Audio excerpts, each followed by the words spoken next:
1903 ईस्वी की है, जब कबीर प्रभु जी 5 वर्ष के थे। बालक रूप परमेश्वर कबीर साहिब जी ने 5 वर्ष की आयु से ही अपने अद्वितीय आध्यात्मिक ज्ञान में उस समय के सुप्रसिद्ध विद्वानों, ब्राह्मणों, काजी और मौलवियों के छक्के छुड़ाना शुरू कर दिया था। उन्हीं में से एक लीला है परमेश्वर कबीर जी द्वारा 104 वर्षीय काशी के सुप्रसिद्ध ब्राह्मण स्वामी रामानंद जी को गुरु धारण करने और उनको अपने अनमोल सत्य ज्ञान का उपदेश प्रदान करने की। रामानंद स्वामी जी रोज ब्रह्म मुहूर्त में गंगा घाट पर नहाने जाते थे। एक दिन ऐसे ही जब वो नहाने गए, जैसे ही स्वामी रामानंद चलकर नदी के किनारे सीढ़ियों से उतरने लगे, स्वामी रामानंद जी के पैर के खड़ाऊ कबीर प्रभु के सर पर लगते हैं।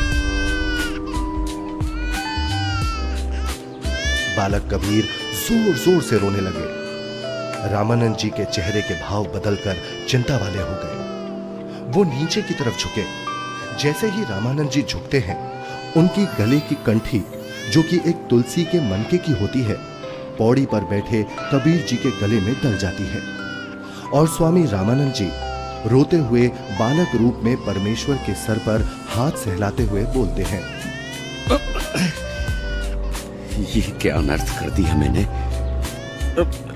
रो मत बेटा, राम राम बोलो। राम राम। राम राम कहने से सब दुख दूर हो जाएंगे।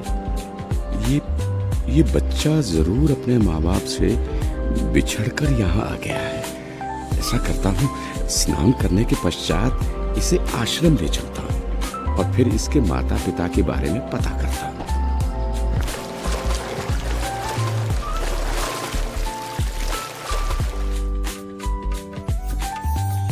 स्वामी रामानंद जी वैष्णव धर्म का प्रचार प्रसार भी खूब किया करते थे, जिसके लिए उन्होंने 1400 ऋषि शिष्य भी प्रचारक रूप में बना रखे थे।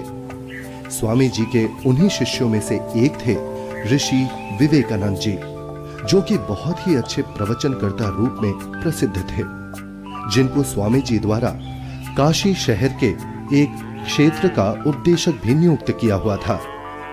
प्रतिदिन की तरह ही एक दिन जब ऋषि विवेकानंद जी शाम के समय विष्णु पुराण से कथा सुना रहे थे,